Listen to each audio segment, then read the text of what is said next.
Let's see what the stew has for us today. Welcome to the Gnomecast, a Gnome Stew's tabletop gaming advice podcast. Here we talk with the other gnomes about gaming things to avoid becoming part of the stew, so I guess we'd better be good. This episode is brought to you by our awesome Patreon backers like the stupendous Suzanne Cabral, the garrulous GM Gerrymander, and the keen Carl Halperin. Today we have myself, Ange, along with JT and Tomas, and today we're going to talk about what to do when you need to find inspiration for your game prep at the last minute. The well is dry, but you still got to run the game. Before we dive into that topic, though, let's ask our get-to-know a gnome question. What was one time you had to throw everything you'd planned for the session out and completely improvise the rest of the game? JT, I'm going to go to you first. All right. So this was Dresden Files RPG, and this was before the Dresden Accelerated came out. So this was the old big thick book version of the role playing game. Full on Fate. The one that like just before Fate Core came out. That one. So I had planned some 8 or 9 episodic adventures that were daisy chained. So that while they were episodic, one led to the next, that led to the next, that led to the next, so on and so forth. And I had set it up that the group was going to be working as freelancers for the White Council. Well, when I brought it to the table, I discovered that 2 of my 4 players had decided their characters did not trust the White Council to spit on, let alone actually work for them. And I did not know this. This was not revealed to me during session 0. So, and honestly, I think it was something they had come up with like between session 0 and the actual first session a week later. They had done some rumination on their characters, and I just didn't have this information. So now I have these 8 or 9 adventures that are now essentially worthless. So I shifted gears and made it up so that instead of the White Council recruiting the party to go do good things for the city of Denver, it would just be a tattoo artist that they had a friend in common. He was a common NPC across all the characters. And I changed it up so the tattoo artist was now coming to them and saying, "Oh, hey, my good friend, bad things are happening to them. I think it's this other guy doing it. Can you help?" And by shifting the quote-unquote good guy organization, overarching organization from the White Council to a tattoo artist, it didn't derail a single thing. Yeah, I had to go through and kind of fiddle with some, dials and levers of the storyline, but it worked out fairly well. You are a kinder GM than I would be. Because I would have been like, that's great, guys. Can you now make some characters that fit what we talked about in session 0? Right. I would have been like, no, we talked about you guys were going to be working for the White Council. What are you thinking? Yeah, what happened there? Yeah, they did a left turn on me, and I was way caught off guard. I almost did a table flip and deleted my notes and said, never mind, we'll play a different game. But I decided to just, let's try the tattoo artist thing. And like I said, you are a kinder GM than I would have been. Yeah, did you specify you were using the council as the whole campaign was rounding against it? Yeah. Yeah, basically, yeah. I did call for a break in the game. I was like, okay, guys, I need like 10 minutes to figure things out. Talks amongst yourself. I'm going to go outside and just hang out and chill on my own. And it took me about 10 minutes of bashing my head against the porch railing to figure out what the heck to do. Yeah, I mean, I've seen situations where the players misunderstand what the GM's intentions are and their characters go off in a direction that's going to conflict, but like it sounds like you were pretty clear with your players what the framework of the campaign was going to be. Yeah, that's like, yeah. I don't know if I didn't communicate that well, or they didn't get it, but yeah, definitely there was some communication breakdown in there. So, but it does sound like you came up with a cool shift on the fly to make it all work. I did, and it made the tattoo artist even more cool because he would do. He was kind of a wizard as well, but not a white council wizard. He was, I forget the terminology in the Dresden world, but he was a rogue wizard. He wasn't part of the White Council, and he would do mystical tattoos for people that empowered them to give them abilities. Oh, that's amazing. Yeah, and originally he was just tattoo artist guy. So by shifting gears a little bit, I gave him some magic ability, and he had to hide from the White Council, which played into the we don't trust the White Council thing, and it worked. Yeah, that's really cool. How about you, Tomas? What time did you have to toss your notes out the window and carry on? Well, I don't have anything as complex as JT's one, but I did come up with things on the fly several times. One that comes up to my mind right now is one in which I had my friends' player characters on a D&D game go towards some kind of camp from orcs that were planning to attack a big city, and their leader was some kind of chosen from Asmodeus. So it was a big thing, and they were just like level 6 or 5, I can't remember, right? But the first time they went in... That sounds a little low to go against somebody called the Chosen of Asmodeus. Yes. Yeah, and one of the characters was also one of the many sons from Asmodeus, because that was my first D&D game ever, and I just decided that he could go along with that. So the moment the orc saw the son of Asmodeus, he took the son as a prisoner, while all the other characters escaped because they couldn't face the orc alone. They needed some backup. And well, that thing went that way. And in the next session, they had to go back and come rescue the player character, Tiefling. Nice. And well, the thing was going to be very diplomatic, and I was planning for it to be some kind of chat between the two parts that would, in some way or form, play a very tense scene, and it didn't go anywhere near that.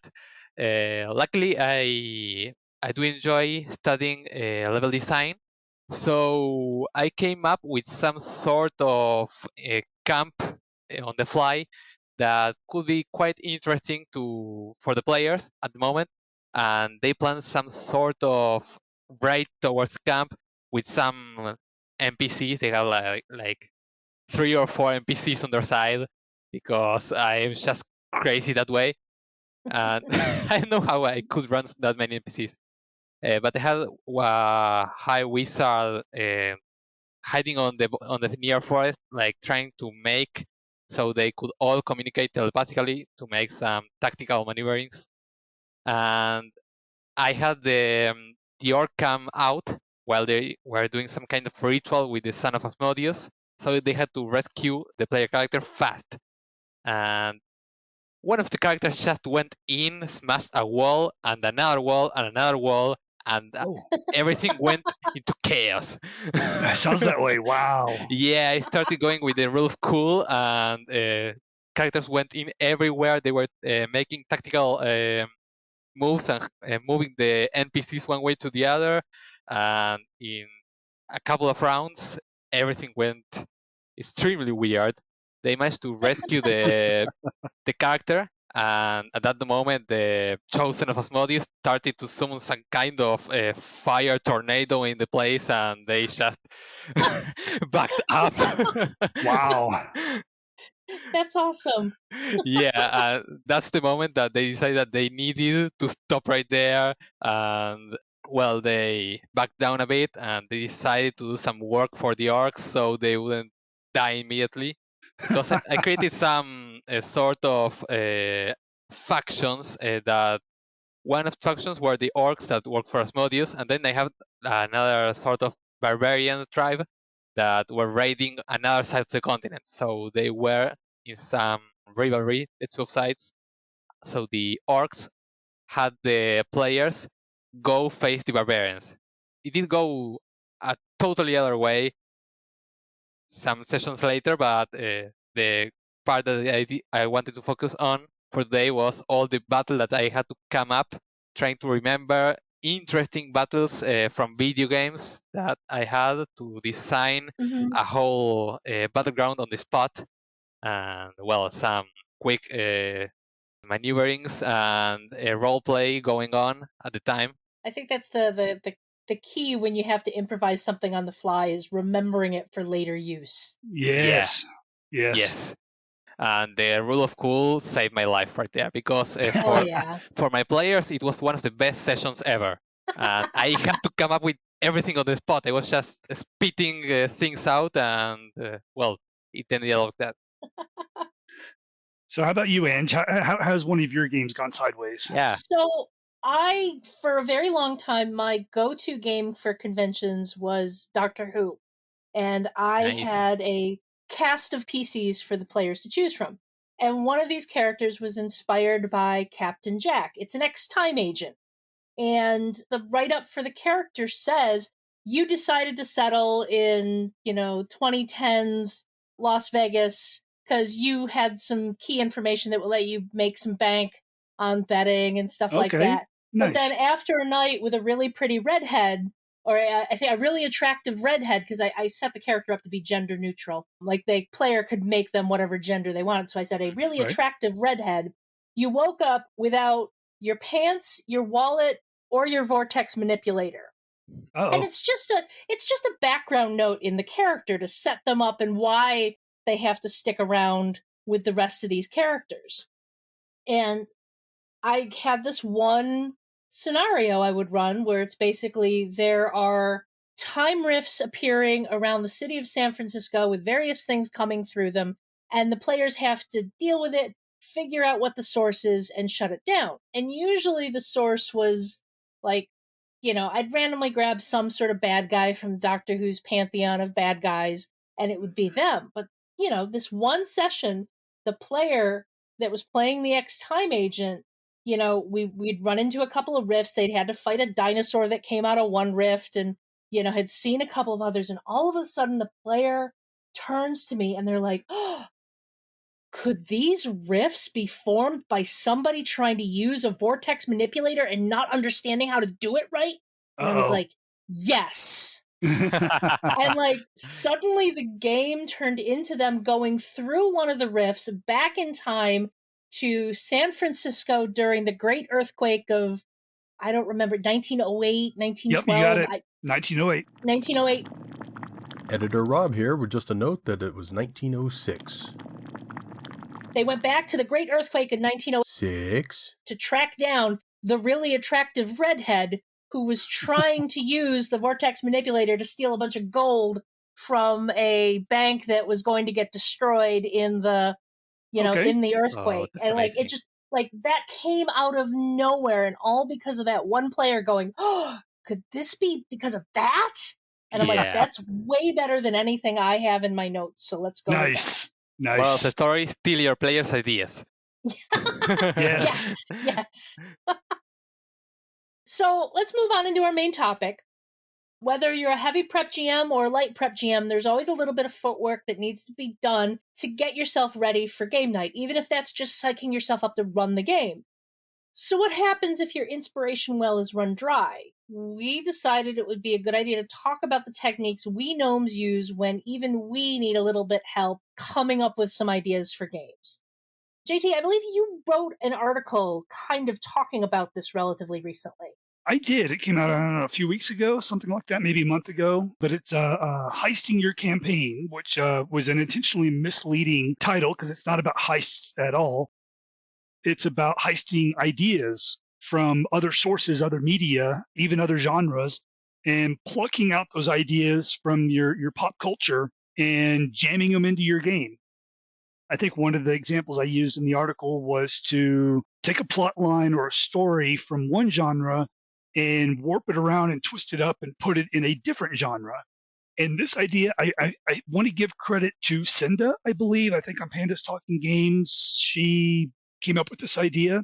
I'm hoping I'm giving the credit to the right person, but the idea was a cyberpunk game where you have to get a MacGuffin, a thing, whatever it is, whether it's a USB drive, a hollow drive, a CD, whatever. You've got to transport it across an urban area, city area. And if you set up the game right, the players don't have any vehicles. So they have to walk, which is kind of a theme in Lord of the Rings, walking. Yeah. And of course, you're going to have the true owners of the USB driver, the MacGuffin, coming after the players as they tread across various combat zones and gang turf and Maybe they find a friendly inn or a friendly bar, rather, the Prancing Pony, and yada, yada, yada. Yeah, you can totally rip off Lord of the Rings and twist it into a cyberpunk setting. And I believe it was Cinda that came up with that idea, and I so want to run that game so badly. You just got to So- come up with the soundproof reason of why they can't just steal somebody else's car. Like, Right. why are vehicles not gonna work? Yeah. some kind of futuristic alarm, maybe something like that. Right. Some biometric lock or something like that. Yeah. Yeah. That's the difficult part in making them walk when, Uber is available. Yeah, because like I know players will, like, you tell them you can't use this one resource that you normally use, and they will fight tooth and nail Oh, to yeah. justify why they can. I had a game once where I told them you need to take a detour, and they're like, why? Like, because that way is flooded. What if we found a way for all of us to fly? And I'm like, guys, the plot is that way, okay? Right? It's like, come on, guys. Yep. We build a raft. There's no I have trees all this nearby. prep. Oh, yeah. Tomas, you've got a good note in your notes talking about sometimes if you're struggling for inspiration, you might just be suffering a little bit of burnout. You want to talk about a little bit what you say there? Yeah, exactly. Just like Shady some weeks ago, I also wrote an article about trying to come up with something on the spot or when you lose some inspiration. And something that happens to me quite sometimes is that when I don't come up with an idea on the spot, it may be just because I'm just burnt out. So I'll go read something, watch a movie, or maybe just go out for a walk. Well, with your mask if you are still someplace that needs to. Well, most of the world needs. Depending upon your vaccination rates. Yeah, Yep, exactly. yep. So you go for a walk and start looking around you. Maybe some tree can give you some inspiration, some person walking strangely, or maybe a weird dog or something makes you come out with something. A dog walks over a paddle, and that paddle maybe produces some kind of wave, and that makes a spark on your head to create some sort of super tsunami in your game that happens. I'm just coming up with this right now, and I don't know what I'm talking about. So yeah, everything can give you some sort of idea. A building that looks strangely in your city can become a wizard's tower, or a cliff can become the next place for your maybe place located in some other land of the world, or a castle, something like that. Yeah, I find that for me, like looking at different places, architecture, parks, setups, different places, and I'll be like, what kind of game could I set here? What kind of Exactly. thing could I have happen Right. here? You know, Nice. and that can sometimes get the wheels spinning Mhm. because, and I know that's like I've talked about this before in the past, where some GMs kind of get stuck in a rut. I've talked about how when me and my friend went to see Captain America Winter Soldier and Cap and Black Widow go into the World War II bunker where they find the computer, we looked at Yeah. each other in the middle of the movie. We looked at each other like, it's a Kevin game. Because we have a friend who, like, invariably in our superhero games would have us find a World War II bunker underground. And it was just like, that's a It's Kevin a game. classic. Yeah, Nice. it's like, that's Nice. classic Kevin. You know, but you know, like, so I always try and look for like inspiration in places and like just something to spark an idea of a thing you could do in an interesting place. Exactly. Yep. Or just search the web. Or even take a mundane place and make something unusual happen. A what if, right? Mhm. Just west of my house, there's a small hill called Spruce Hill because it's covered in spruce trees. Not really an original name, not really a interesting locale, to be honest with you. But one morning, it was wintertime, and the snow was melting. Snow in Colorado is weird. We'll get 3 feet one day, it'll melt the next day. And it was one of those situations where we had a decent amount of snow, and it was melting off of Spruce Hill and creating snow fog. So a nice clear day, no fog around, but the fog is sublimating. directly from solid snow to gas fog and shrouding this spruce hill in fog. Ooh. And I was like, ooh, what if something's in that fog? What if it's cover for something? That classic what if question. Yeah. And I've written a yet to be published short story that involved the what if of that fog. And so you can use even mundane things or even slightly odd things in your campaign as or in the world as nuggets of gold for ideas for your campaign. I think all of us have kind of also talked about the, just start looking at other similar genre stuff. Like Tomas, you mentioned having a list of movies, comic books, TV series that you can just kind of turn to. Yeah. Well, when the whole pandemic started, I had to come up with a game on the spot because my friends wanted to try out something new. So I had them all list to me a list of movies, series, TV shows, everything that they liked, and I put them all on an Excel sheet. And at that moment, I went on a random number generator. I picked 3 numbers and I chose them from the list, and I combined the 3 things together. And That's I awesome. came up with all sorts of weird things. So I came up with 4 different campaigns that we could run, and I offered those to them. Well, we didn't end up playing none of them because I came up with another better idea, and we ended up playing that.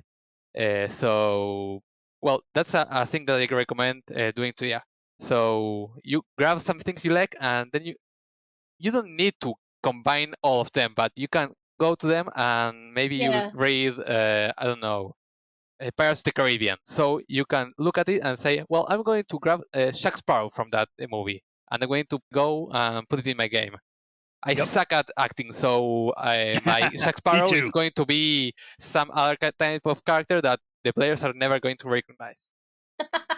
I know for my current go-to one-shot for campaigns, not that I've been able to do this for over a year, thank you, pandemic, is Tales from the Loop, which is a game set in the 1980s. So, a whole lot of 1980s inspiration. And last year, for the one convention I was able to get to before the pandemic started, I threw a game on the convention, the list of games, that I gave it a name, but I didn't really come up with the plot. And I don't want to say what they are because I know there are some people listening that may end up playing this, and I don't want to give away kind of the twist of the adventure. But I'm like, I threw the name on there and had no plot associated with this. So like the week before the convention, I'm sitting there going, what am I going to do? I don't know what to do with this scenario. I have the general idea of, like where they go, but what happens when they get there? And I started just like scrolling through looking at movie posters of old 1980s movies, and all of a sudden I got to Honey, I Shrunk the Kids. Okay. And like, I know my plot now. Nice. It was like that just go look at stuff that's related to the genre of your game. Yeah, things that you like. Yeah, things that you like, things that are fun. You can, and like to what JT was saying in the beginning, it's like you can take a plot or a concept from something and twist it to work in something else. It's players are very rarely going to recognize it. Right. And if they do, hey, it's an Easter egg for them. They're like, some might get upset, but those types of players will probably get upset about anything. So, but I stole the plot of Stardust to be the kind of the reason for a campaign, like reason for an adventure happening. It's like they need to go find this thing to prove a certain someone has the right to the throne. Okay. And, I put this out there, and like one player, we were about 3/4 of the way through the game, and he turned to me like, you stole this from Stardust. And I'm like, shh. Yeah, I had one experience that I had is that I asked my players if they wanted to watch the series Firefly because it's an amazing series to watch, and they all told me that no one has ever watched it. So I just plainly stole one entire chapter and dropped it into my game. Nice. And they never knew, and it's one of the best parts of my campaign so far. I just reflavored it in some way. It was amazing. I've been running a space opera style, science fiction game, and I've been stealing so much from Mass Effect because none of my players have actually played it. Yeah. That would work for me because I've never played. Well, I'll take that back. I've played the first, let's say, 2 hours of the game about 6 times. And then I come back to the game and I'm like, where was I? I'll just start over. And then I play for my 2 hours. And then I save the game and I don't have time to play it anymore for another 2 months. And I come back and I'm like, where was I? I'll just start over. Yeah, what was I doing? So, yeah, that would work for me. The first 2 hours of the game really well. Yes. He knows the whole dialogue. The whole dialogue, yes. I can close my eyes and quote it. Now, JT, in our notes, you mentioned some other improv tools that people can use just to, I need something. Help. Just a random idea generator, right? And sure, there's plenty of those on the internet. There's plenty of websites that are random idea generators, but the ones I put in the show notes, and I'll make sure you get the links to Rob so he can put them in our show notes. So I teach classes on how to improv write fiction. You sit down at the keyboard and you're like, I don't know what I'm going to write. I've got tools for that, and I picked 3 of the better ones, or 4 of the better ones. Not that any of the ones in my improv bag are bad, but I just picked the better ones. One of them is called Rory's Story Cubes, and what it is they come in sets of, I believe, 3, 6, and 9. You can buy different size sets, and all it is a D6, and each side has a pictogram on it. Think your kind of Egyptian hieroglyph type pictogram. Each pictogram can be interpreted differently depending on what angle you're looking at it, who's looking at it. I've had in class people argue over whether something was a root system or a tree, right? And I'm like, well, okay, you write about roots and you write about trees. Yeah, whatever works for you. Whatever works for you. Yeah, whatever works for your story. Which actually, that was a fantastic moment in my improv class because it got to show you're bringing something to the table, even though you're unaware that you're bringing things to the table when it comes to improv. So Rory story cubes are great. I tend to grab 3, maybe 4 of them and roll them, and I'll pick 2, maybe 3 of them. Whatever number I roll, I toss one out and use the remainder as an idea for either an adventure idea or a short story idea, things of that nature. Another tool is a deck of cards called Mythulhu, and that's Mythulhu, like Cthulhu, but myth. And Laura is a friend of mine, so full disclosure there. I know the great woman who put this together. And it is actually multiple decks of cards in the set. And some of the cards are, what is your character's motivation? What is your character's deepest secret? What is your character's blah, blah, blah, right? Different aspects of your character actually might work really great in a Fate game, I would think. So Mythulhu is a little bit story generation and a little bit character generation as well, and they mesh very well. So I highly recommend that. Next thing on my list was, if you're into it, tarot cards or Norse runes, if you know how to read those, or if you have a book that tells you how to read them, that kind of thing. You can do a reading for your story or your NPC or maybe your big bad guy. Who knows? It just again, idea generation. That's all it is. Anything to spark that idea. Yeah, exactly. Because if you're drawing a blank just off the top of your head, even the image on a card, even if it's I don't know tarot very well, but there's swords. I know that. I know that's one of the suites there. Even if the image on the card might tell you something different than what reading the card would tell you, just giving you ideas. And the last one I'm going to throw out is, it's actually a game called 99 Chances. I don't use it to play the game. I've played it a few times. It's a perfectly cromulent game, nothing wrong with it. But I got it because the cards have a white half and a black half, not opposing sides, but just on the face of the card is the top half is white, the bottom half is black. On the white half are positive traits, on the black half are negative traits. So I'll shuffle and mix up cards and then deal out 5 of them and look at all 5 and again toss 2 of them out and use 3 of the positive traits. Then I'll deal out 5 more and toss 2 of them and use 3 of the negative traits. And this is really character generation type stuff. It won't help you a whole lot with your story generation.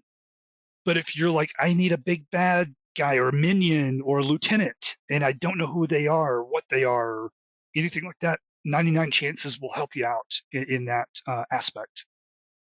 One other thing I'll say is like raid your player characters' backgrounds.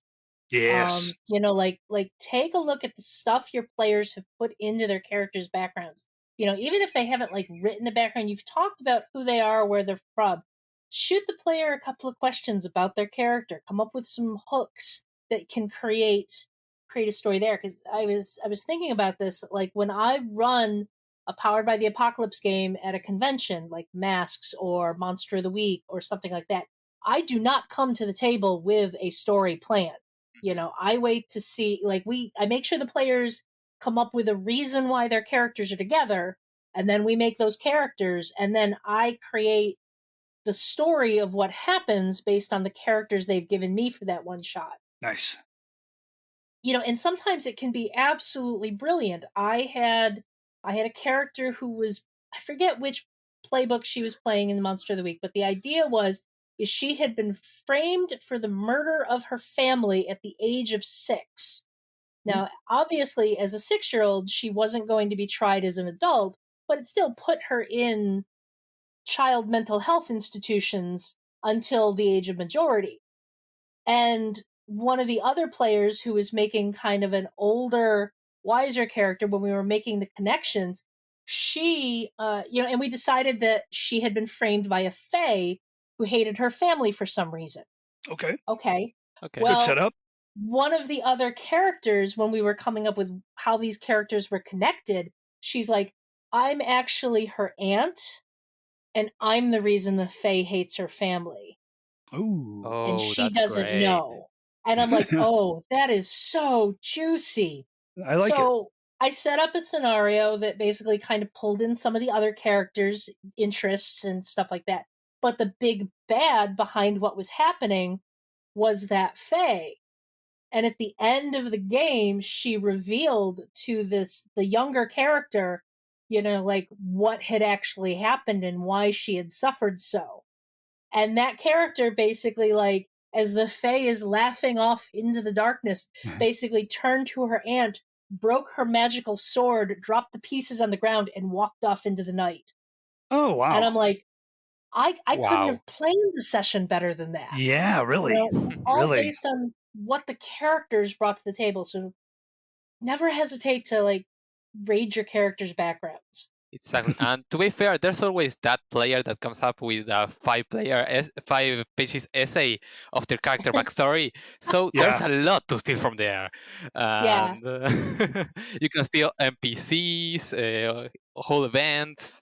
The only caution I'll throw in there is, like, make sure you spread the love around to the other players, because you will have that one player who gives you 150%, but you still need to coax some information out of the player who only gives you 70% to keep them involved and included. Exactly. Those players that write like 2 sentences, ask them why they chose that specific thing and try to help them come up with something more complex. And then you come up with something that is great for them and that they will love because they created it with you. The story is going to be easier to tie into your campaign because you were there to help them tie the story together. Yeah. Absolutely. Yeah, very much so. I think we've talked for a while, so we should probably wrap up so we don't make Rob mad. Any last thoughts on, where to find inspiration at the last minute?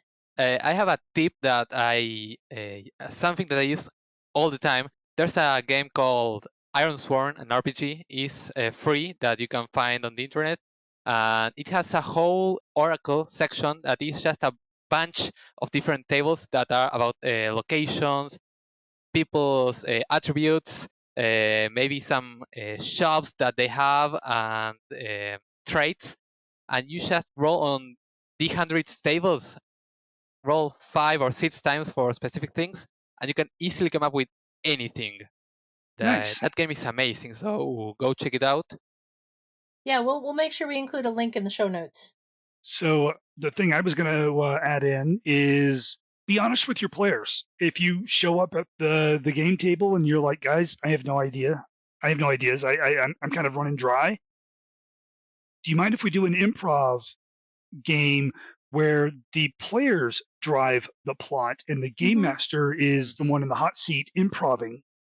So a question I used to ask a Lankmar campaign I ran for years is I would sit down at the table and look at my players and say, okay, what are you guys going to do today? And I would let them drive the story. And I ran D&D for like almost 2.5 years. Zero prep. I never had an idea because it was player driven, and that was the concept behind the campaign to begin with. Kind of brave, right? Yeah, eventually as your players are doing stuff, you will come up with stuff that will make what's happening more exciting.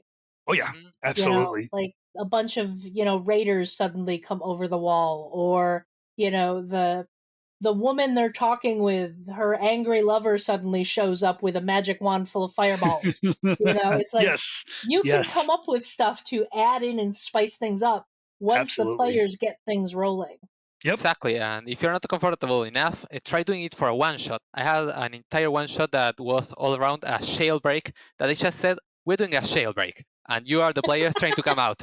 And nice. we're playing D&D, and I panicked attack in the middle of the game, and I pulled a mech to appear and confront the players. In D&D, I don't know why I did that, but it was great.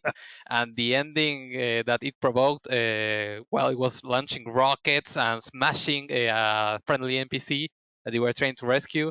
The whole game is extremely memorable. So try doing it one day or two. Maybe you can come up with a campaign like JT over here. That's awesome. So, I think we can get out of here. This show is funded by the Gnome Stew Patreon. You too can become a Patreon backer by following the Patreon link on the Gnome Stew website to the Gnome Stew Patreon. This ad is brought to you by The Void of Lost Ideas. Ever have that moment where you have a spark of brilliance but don't have the time to write it down, and by the time you come back to it, the idea is gone? All those ideas go to The Void of Lost Ideas. If you act fast today, you can get a pass to enter The Void and retrieve your genius. We take no responsibility for getting lost in the void, and all participants must sign a waiver absolving us of all responsibility if you do get lost in the void. If you are enjoying the Gnomecast, you might like many of the other Misdirected Mark shows. Here's one to check out. We have bonus experience. Ray and Monica are two old friends exploring gameplay and design through the lens of diversity, while also sharing some of the dumbest humor gaming has to offer. You can find all of us at gnomestew.com, at gnomestew on Twitter, and gnomestew on Facebook. Tomas, where else can we find you on the internet? Well, you can find me on the Gnomes 2 writing monthly. You can find me on Tribality, that I write a daily column over there. And then you can find me writing all sorts of stupid things that I come up with on Twitter at Tomas Jimenez R. Sorry, Spanish went over there. GM. I mean, your R sounds much better than my R. Yeah. TOMASGIMENE SIT RGM.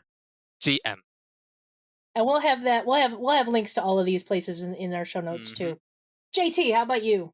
One-stop shop for all things me is jtevans.net. Along the top of every page, you'll see links to all my various social media. So I know it's an interstitial to get from one to the other, but I'm on a lot of different social media platforms. So that's just the easy way to find me online. How about you, Ange? Where can we find you online? You can find me on Twitter and Instagram as Orikes13, ORIKES13, though as I've been warning people over the last year, Twitter is fairly quiet and Instagram is a lot of cats. So the best stuff. Yeah, the best stuff. The best stuff. I think what do you guys think? Did we avoid the stew this week, or is John still searching for some ingredients? I certainly hope so. I hope he has not run out of ideas for ingredients, because if he's out of ideas for ingredients, he's going to come after us. Gnomecast is hosted by Misdirected Mark Productions, the media arm of Encoded Designs.